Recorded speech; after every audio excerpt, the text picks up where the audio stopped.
Russia, in Moscow, till the year from your previous come to Moscow. And first of all, let me congratulate you with 25 years old of your band, and of course with a new great album.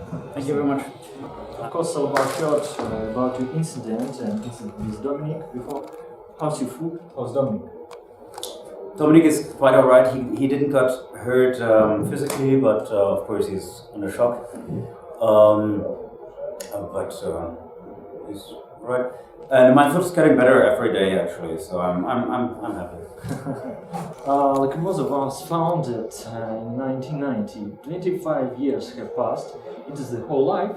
So now Lacrimosa has its own position on the stage. And please tell us, what do you feel after these 25 years, after this big and really successful project? Like, if you can call Lacrimosa a project, what do you feel, being the father of Lacrimosa? Well, it's hard to tell because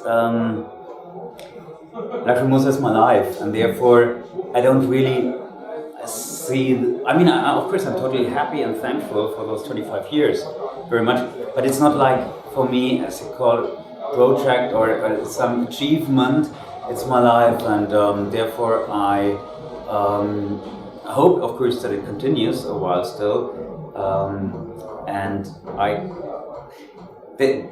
You see, there's not a point where I can say, okay, now it's done, because it always goes on. As I breathe, it goes on. But of course, it makes me very happy and humble, actually, that we have the possibility with Lacrimosa to travel all over the world.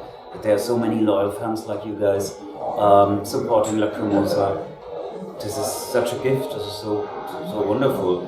I never, ever would have thought in 1990, when I started with Lacrimosa, that 25 years later we would be sitting here and talking about Lacrimosa. Okay, looking back, what album you can point as the hardest one? Which of the album requires the greatest work from you? Maybe some like Mount, like a big rock for you. Actually, two: a Salodia and a new one. Those were the biggest productions, the biggest efforts, emotionally wise, the most intense albums. Those two, if I would have known with both albums, if I would have known what lies ahead of me, what kind of production I'm starting, I wouldn't have been even starting, because it was really good. So I'm totally happy that Hoffnung is ready and out now, and then we can play the songs now. Hoffnung. During the concerts, you think the second part of appear on the stage, but the first part remains without the live version. Why? Well, I first thought to make some kind of a medley, but I didn't want to cut down Apeiron. I wanted to play it as whole, and therefore I thought I don't want to bore the people with also the other version, because it's long already, and people also want to hear old songs, of course. So I thought, okay, we concentrate on Apeiron, the second part. That's close to 10 minutes, but that's enough then, so we have enough time for also other songs. The stage during this tour is decorated in a very interesting way. Who's the author of this idea? Is it continuation of the circus story of jubilee shows in Germany, or anything different? Well, actually, it comes from those shows, yeah. But of course, there we had a whole stage. There was a whole stage that we built, which was impossible to bring with us. So we tried to get an impression which is very close to that one. But what we made a special thing that we didn't have in Dresden and in Oberhausen. We have like those projections on the white sheets in some songs, which give the whole stage an atmosphere. I love it when you remember, when you go to a concert and later on you remember the concert and you think about certain songs, and you have a stage design, a picture like in front of you, like for example, everything was red and very warm, and the other song was totally cold and maybe blue or whatever. And you have, of course, the lights that every band has. And here I thought it would be good with those white drapes to get the whole stage into this color scenery, to get really the 100% atmosphere. This year, the first show on the post-USSR territory was shown in Belarus after a long pause. How did the audience meet you, and how was the concert in general? It was very beautiful. Of course, very emotional always to play the first concert on such a long tour, and people received it really. It was really a very good start, and I didn't expect so many and so happy people. The first time when we saw the face of Harlequin, this was on the Revolution cover. Open face, I mean. So this time we saw another Harlequin. It is not a riot like it was on the Revolution. He seems to be the happy family guy. Is it an idea or something? Happy family guy? Yeah. That's funny.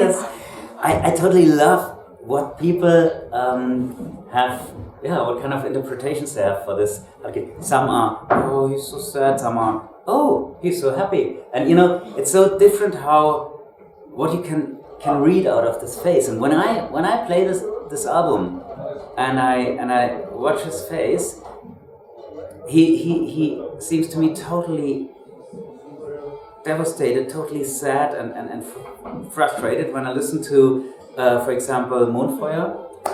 And when I listen to, let's say, Keine Schatten mehr, I see that he has a little hope and smile in his face. So he really can reflect actually every song, and whatever you want him to be, he is. And that's actually also the idea of Lacrimosa in general. With Lacrimosa, I wanna give the people something. Everybody is living his own life. Everybody has his own problems and things. And to give the people in all those different situations and different countries, to give them some joy, some hope, something where they can find themselves in it. That's what Lacrimosa should be, and that's a bit also what the Harlequin there on this cover is doing. So maybe, I understand you, maybe the Harlequin on the cover, like a mirror to the person who's looking on the cover. Absolutely. It's great situation with the cover, because not many albums have exactly the drawn face and very emotional face on these covers.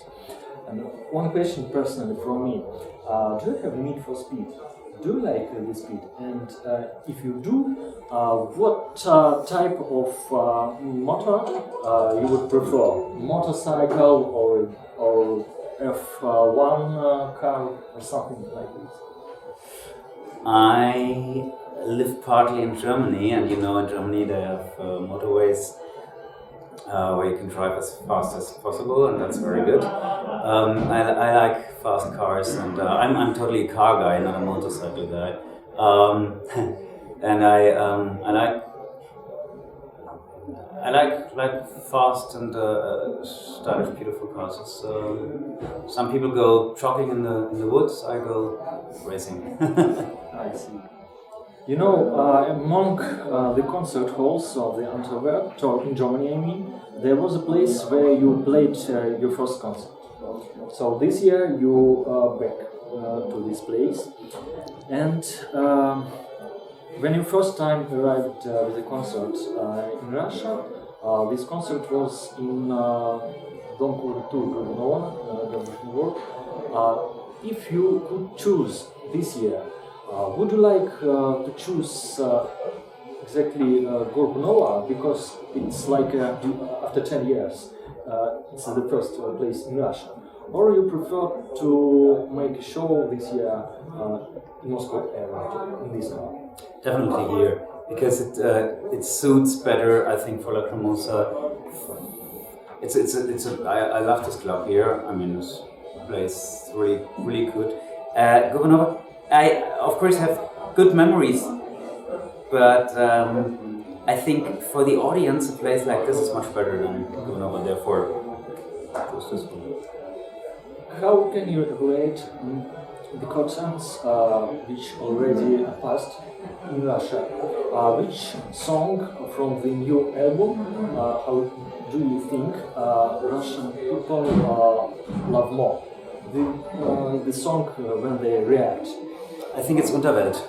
I think that's the one that you've seen many concerts now. You agree, Unterwelt? Yeah, sure. And you will see our reaction to it. Ah, surprise, surprise! For persons which are not musician, it is very hard for them to understand the real need of orchestra part of the songs. Some people even don't notice that it is exactly the orchestra plays. And so we would like to ask you to give us the people the idea, the emotions, and to help them understand better the real role of the orchestra parts in songs. Well, I have several reasons. First, I love orchestra music, but after a while it gets too boring for me, and therefore I love this combination between orchestra and band. I believe if Mozart, for example, would have known electric guitars, he would have used them. So I love this connection. And emotionally, you can use the orchestra in a way to get the whole composition in a total different heights, actually, on different heights. An orchestra can do things. I mean, for example, if we consider Thunder and Lightning, we have the hard guitars in the chorus, for example, and drums and bass and everything. But the real power comes from the orchestra, the brass which come in. And to combine this, that makes me, that's a fascination actually of composing for me. I don't mind if people don't realize it or if they think, well, okay, that's now strange, or keyboards or whatsoever. But for me, it's one of the biggest fascinations to compose, to combine those elements. What the idea of what the emotions of the Russian tour? What do you feel? What do you think about people? What's your emotions about this part of tour? Well, it's I said it already last night to some people. It makes me actually a bit sad that with this show the Russian part of the tour is over already, because we receive so much love and so much warmth from the people. So beautiful. And I mean, considering that we played our last tour just 1 year ago, also in Russia, and the people receive us again with so much love, and they attend to concerts and do the flash mobs and all that. I couldn't have dreamed more. I mean, this is just heartwarming. Thank you very much for this interview. Thank you. And make a great show. Thank you.